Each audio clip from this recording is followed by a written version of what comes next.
I want to introduce our speaker, Alicia Harmon, and I'm finding out as she walked in that many of you know her and her husband. She's from Prescott, and she's the owner and CEO of Synergy Home Care. Thank you. Thank you. All right, I'm going to hand out a couple flyers here. Feel free to take some if you'd like them. But as Janet did say, yes, I am from Prescott originally. Graduated class in 1997, so Carol was there at the time in our school, so thank you. And would love to tell you today about Synergy Home Care. I guess before I jump into that, some of you know my husband, Nick Harmon. He used to be president here. I think we figured out 15, 20 years ago. He used to work for the Boy Scouts of America, so I've done that. And then I have some cute pictures up there of my kids, and the two on the right are actually from the 2015 and 2016 fishing contest that the Kiwanis put on, because they love to fish. I kid you not, last weekend they spent 10 hours each day fishing. So anytime you have that, they will be back. They love it. They even won some prizes, so they always come home to add to their multiple collection of everything. So I have about 15 minutes probably of information to share with you. Please, ask questions as we go. This is meant to be informal. Really the purpose is to educate. A big part of being an owner in this business is to tell people about services that are available to them. I think so many people, as they age, think the logical next step is to leave their house and go to a nursing home. There's other options, and I think that's the big piece of trying to get out in the community and tell you a little bit about my business. So Synergy Home Care. I'll go into, here's the agenda I'm going to go through today. So what is home care? Honestly, a lot of people don't even know what home care is. I'll be honest, I wasn't super clear with what it is either before getting into this business. Who is Synergy Home Care, the benefits, examples of what type of services we provide, reasons to look for home care, commonly asked questions, and then what I'd love to hear from you guys a little bit too. All right, so there are 4 kinds of people in this world. Those who have been caregivers, currently are caregivers, those who will be caregivers, and those who will need caregivers. Would love to see a show of hands in the room. Who is actually taking care of a loved one today? Maybe a family member, maybe a child. So I see a couple hands up, definitely. This is something that resonates with me. I think a lot of us, whether we're helping with our children or then moving into helping with our parents too as they age, something that we all take part in. So what actually is home care? So home care services are delivered at home to persons in need of assistance with essential activities of daily living. You'll also hear this a lot as ADLs is what it stands for. Generally, home care is appropriate whenever a person prefers to stay at home but needs ongoing care that cannot easily or effectively be provided solely by the family or friends. And that's really where our services come in. So how do we help you with some of those activities of daily living that maybe have become a little bit more burdensome? So I like to just show a couple things here. Home care allows people to live their lives to their fullest potential wherever they call home. So that could be their house, it could be an assisted living community, it could be with their children. I like to also say, how can we help bring joy to your life? So what are those things that maybe are draining your energy during the day? So simple things like house cleaning, meal preparation, even getting up in the morning sometimes really can become difficult for people. Bathing is another one that we see a lot of. Home care is person-centered, it's goal-oriented, and also it's comprehensive. So social, environmental, and physical. So I say this one too. So as I was getting into this business, just to take a step back, a little bit more about me. So I grew up in Prescott, like I said, went to college in St. Cloud State, was a business major. After college, ended up working with the elderly at a home care company called Minnesota Senior Federation, where I took seniors to Canada for cheaper prescription drugs. So super kind of random job, but really kind of sparked my interest in caring for people and just taking care of others. And then after that, I was at corporate America the last 14 years, so Target Corporation, and really, developed that business piece. And I've been looking for this way to, how do I do something I actually care about and help others with my business background? So that's really where this home care piece came into, and how are we collectively connecting people in our communities? How are we combating loneliness and things like that? So what home care is not, it's not one size fits all. Every person has a little bit different need in terms of what they could be. So that could be anything from maybe someone needs help getting up in the morning, maybe someone just needs help with meals around the house or house cleaning, and then or even to the point of mobility issues. So the tagline for Synergy Home Care, and what I really like about it, is that it cares for anyone affected by age or illness. So this could literally be, a mom who's on bed rest due to a high-risk pregnancy, or it could be someone that has dementia and needs some extra help around the house. I'm going to take a few minutes here and just play a quick video to just kind of show you the process a little bit. And I tried it before, so it should work, but we'll see.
So I like to show that video for a few reasons. First off, this is a franchise, so it is nationally represented. So if you go to Florida in the winter, Arizona, there's also opportunities to be cared for there. I also share with that too, because as I was going through this journey of what do I want to do next with my career, I really like this franchise model and I like the support that they offer. So yes, I'm a new business owner, officially opened May 1st in the Wisconsin area, but the support that I feel as other owners in the area in Wisconsin and Minnesota who have been open for about 10 years has been really great too. So I think it's exciting to bring this business to a new community, but once again, know that it's a very established model and we've had a lot of success with what we're doing. Any questions right now before I move into the next slide? All right, so things to know about Synergy. So I talked a little bit about this already. So we are locally owned and operated. So my specific area that I cover is South St. Paul through Hastings, and then Pierce and St. Croix County are the areas that I'm covering. Like I mentioned, there are other owners in Minnesota, so we do cover the whole Twin Cities metro area. And then the other Wisconsin owners are Milwaukee, Green Bay area, and so more south of here. So one thing I do like to call out here too, and we haven't talked a lot about this yet, but a lot of home care companies, we all kind of have our own niche. One thing that we are calling that's different about ours is that we truly customize a plan to be what's best for you and your family members. So that could be 1 hour a week, that could be all the way up to 24-hour care. So that's one thing I like to call out, because a lot of people, home care is kind of a foreign concept and people are nervous about getting someone into their home and what does that look like. So this really allows you to start with the service and then figure out what works best with your family. Highly accessible, so we do answer our phone live 24 hours a day. So we do that not only for our clients, but also for our caregivers. If there's ever questions on a shift, we want to make sure that people feel supported. Quick response, so once again, consultations, and what that means is a free home assessment. We come out and do a free home assessment to talk about your needs and what that looks like. And often the client can often be staffed within 48 hours of calling. So think of those situations where, maybe mom falls and went to the hospital, but she's coming home and you need extra help. Those are the things where we can step in and help a little bit. And then no contracts, just care, long-term or short-term. I like to show this too. I mentioned this a little bit, but really diversity of age and abilities. So the care for anyone, it truly is, and it's where can you need the most help, or where do you need the most help? Benefits of home care. So peace of mind for family members. To me, this is the biggest one. I oftentimes have sons and daughters calling and saying, hey, I'm worried about mom and dad. What are some options that we have that we could bring someone into the home to maybe help? And I'm not going to read through all of these, but the big ones I'm seeing, the peace of mind, Once again, it's maintaining that familiarity with your surroundings. People are more comfortable when they're at home. And I think that's, there's a big surgence of memory care, and especially with memory care, people want to stay where they're comfortable. So that's a big one that I hear. And then respite for family and friends. I know a few of you raised your hand at the beginning that maybe caring for other people. There's a lot of burnout with that. So how do you allow some of those tasks to be taken over by a company to truly allow you to be the family member that you want to be? Do you have a question, Janet? Yeah, I was thinking, so it's not just skilled nursing care, it's all these other. Yep, so we can talk about that. That's a great question. So, and actually, so it's not skilled nursing care. So this is actually non-skilled is the technical term for those who've been in the medical field. What that means is our caregivers are trained through us. So they are CPR first aid certified, obviously their background screened, fingerprinting is also required in Minnesota. But essentially they come to us usually as CNAs or PCAs, so certified nursing assistants or personal care assistants. And we have an RN on staff that does all training. So our RN on staff does training, also does home visits to make sure appropriate cares are taking place. Also to make sure that our caregivers are trained, right? That they know what they're doing, that they're doing it safely, not only for themselves, but also for the client. Does that answer the question? So yes, so we do have RNs on staff, but they're not actually performing the services. So do you have RNs that work for your? I do. So I have one RN on staff right now. Like I mentioned, we opened officially May 1st. His name is Andy, and he's my office manager and RN. So he's in the field, I would say about 20% of the time right now. And once again, after we do a free home assessment, if let's say the client is getting help with bathing or mobility, some of those higher levels of care, he would be going out and doing that assessment to make sure everything is being trained appropriately. And then also, he's just a great person for caregivers to bounce questions off of, right? Or even earlier today, I had a question of, what if I'm worried about my dad? You know, could they just come out and kind of advise, like, should they go to the doctor? And those are also things we can take care of.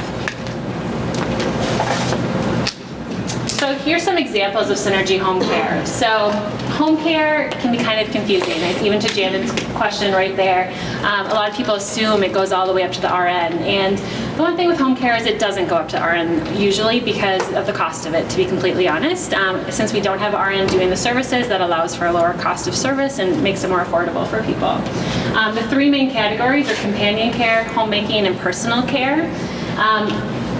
How we do our things is most of the time, services that we provide fall into all three of those buckets. That's really what it looks like. And once again, we customize that plan for each family. So let's say someone needs help with transportation to the doctor, but they also need help getting some meals around the house, and maybe at the end of the day, help getting ready for bed.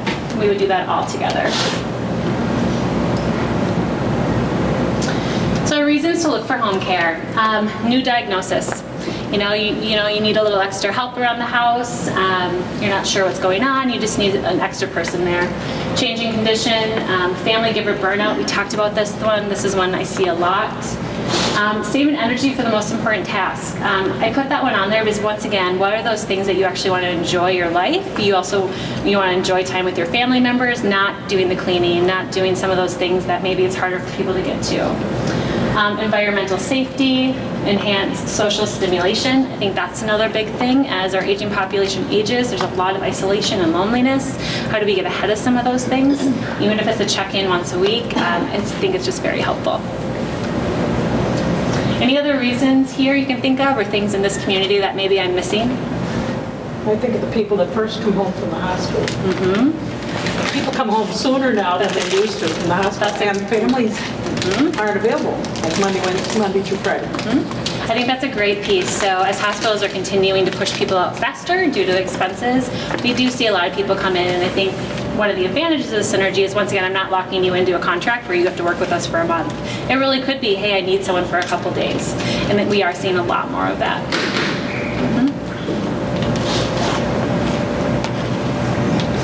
So commonly asked questions, there's a lot on here. I'm just going to call out a couple, and then I only have 2 more slides, so then we are wrapping up. So if you have any questions, let me know.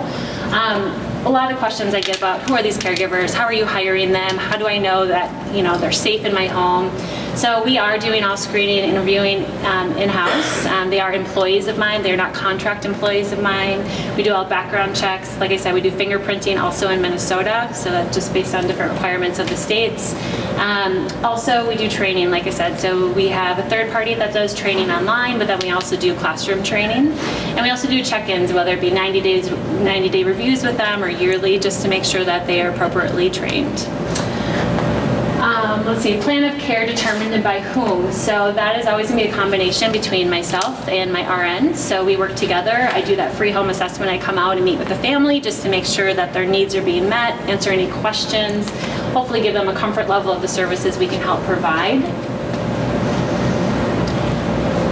What happens if I don't feel that my caregiver and I are compatible? I get this one a lot.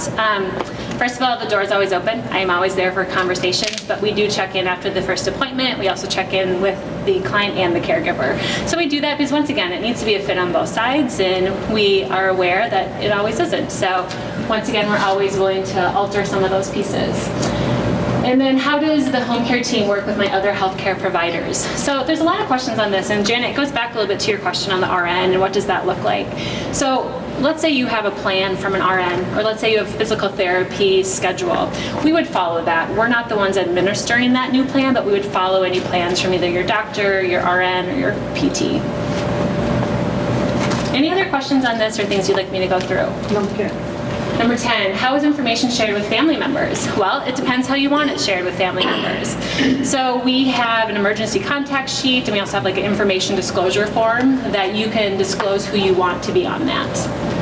Is how it would be. So if you say, hey, yes, I want you to share my information with my doctor, we can do that. We consider ourselves one part of the continuum of care, is what we call it, is we're one little piece of this, I right? guess what I was thinking is if the care provider wants to talk to the son or daughter, or do they go directly to them, or do they go through?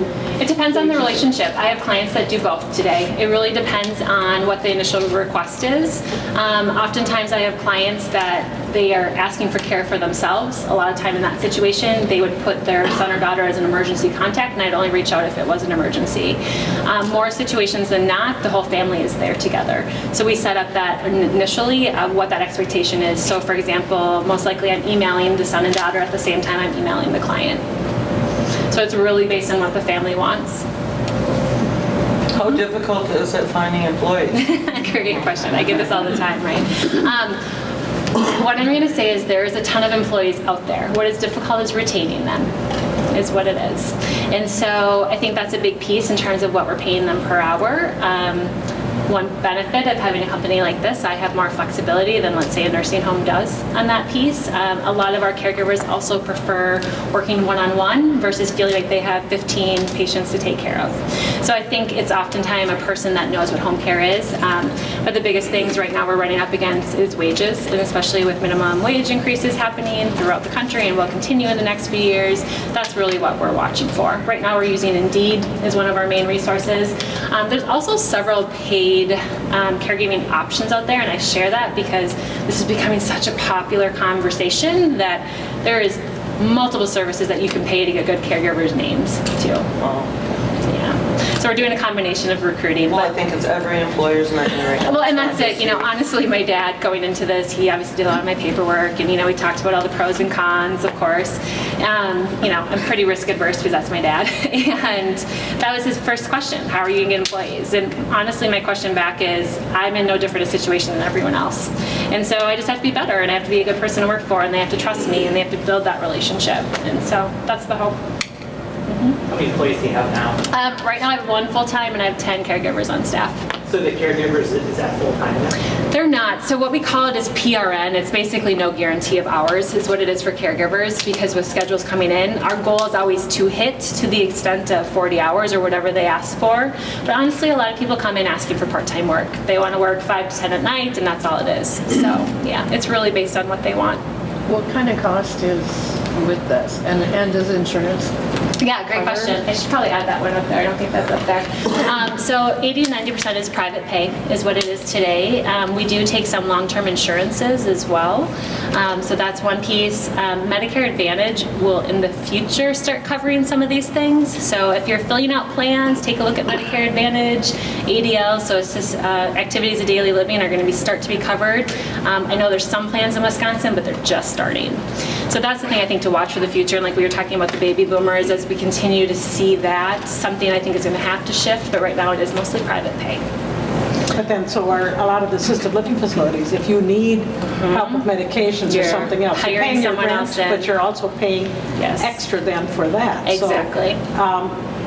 So your staff could go into an assisted living Absolutely. facility if someone wanted, because that's what I'm thinking.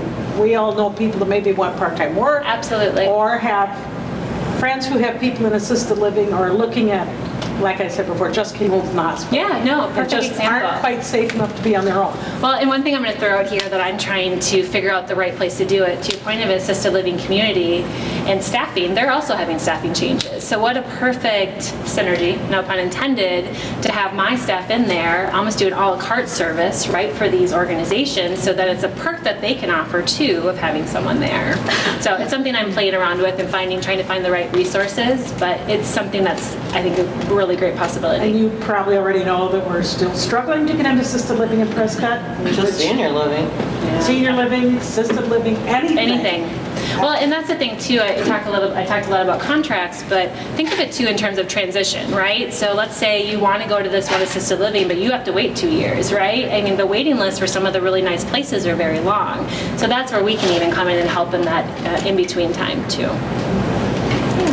Any other questions? Yes, please. I have more of a story, Alicia. I I have a love friend from stories. college, and she grew up in St. Paul, and then after college, she married and moved out to New York State.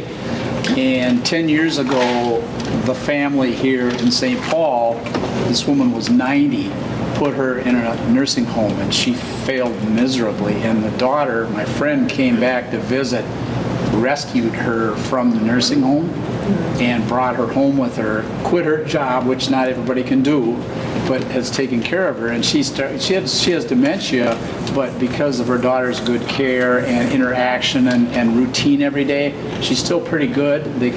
She's kind of fend that or put that off. And if she makes it to March, she'll be 100. Wow. But I think that's the perfect example, right? And I think that's the perfect story that people aren't aware of what the options are, right? They feel like they have to jump to that decision and they have to do something fast. And that's where, once again, I'm trying to get ahead of this, right? Whether business comes out of this today or not, that's not the goal of this. This goal truly is that education piece of what are those options for people as we're moving into communities. And I'll use another story of my dad. So Leo Besker is my father. I didn't say that before, but anyway, he's done wills, estate planning, corporate law forever. He had never heard of home care. He had no idea what this business was. And he is working with people in this field every day. And this isn't against the people that service this area, but there is a few in Hudson that do similar work. He had no idea. And so once again, it's that education, it's that getting that message out. So, all right, so I did end this with my ask of you. So could you or anyone you know benefit from our services? Like I said, even if it's just a conversation, I'm more than willing to answer any questions that anyone has. And then also, we talked about this a few times, but flexible work, part-time work. We're always looking for good caregivers. And what I mean by good is someone that is dependable and that's kind. That's really what I think it takes. And then we do the rest of the training. We really do. That's part of the program. We do hire, like I said, CNAs, PCAs, retired RNs. We would, but that's not a requirement. All right, so that's what I have. Thanks. Yes, please. When you come and do the home care analysis, giving me an idea what questions do you ask? Sure, great Just question. curious. So I'll come out and usually kind of just ask about, what's ideal for you? What are those things that you want help with? And a lot of times we've already had a conversation on the phone to kind of prep that conversation so I know what to come out with. And then I'll hand out those. This form here is kind of a good checklist of things that we offer. So we kind of go through this together, right? So do you need help here, here, here? In addition to that, the other main purpose of the home visit is to really check for safety in the home. So what does that look like? Are there throw rugs everywhere? And people love their throw rugs. I have them too, but they're like tripping hazards, right? I'm never going to move one for anyone, but I'm going to say, hey, that could be a concern. Bathing is another really big piece. Are there bars in the bathroom? You know, so it's also that piece of it, just for comfort. Usually the meetings are about 30 to 60 minutes, and honestly, it's just a time for the family to feel comfortable with me and my team, and to be able to ask questions too. I can see people asking for, what's important to them.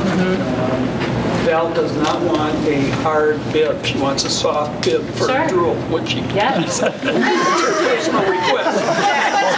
That's a great example, right? We're all used to doing things. Then she'd want a soft bib versus a hard bib, right? They make both, I know. But I think that's a really good point. We are all used to doing things the way we like it, or even just, toilet paper. Do you have it over or under? Like those are real questions. They are, and we think they're so simple, right? But especially in a situation of memory care where we want to make sure everyone's comfortable, I think that's a big piece. And we learn along the way. Yes. My friend in New York, she's doing memory care for her mother, but she still enjoys it after 10 years, but she will say, I can't find anyone to step in for me, to go to the grocery store, to have 4 hours off or something like that. And then that's where you would step in to that, Absolutely. because she can't, to find someone like that is impossible. And that's exactly it in those situations, right? And like I said, it doesn't have to be full time, right? It can be help to supplement, to allow for those activities to still happen. How about pricing? Does it matter if it's 1 hour or 6 hours? It does, great question. So pricing does vary between companion, homemaking, and personal. I'll give you a range. It's about 30 to 40 is what it is an hour.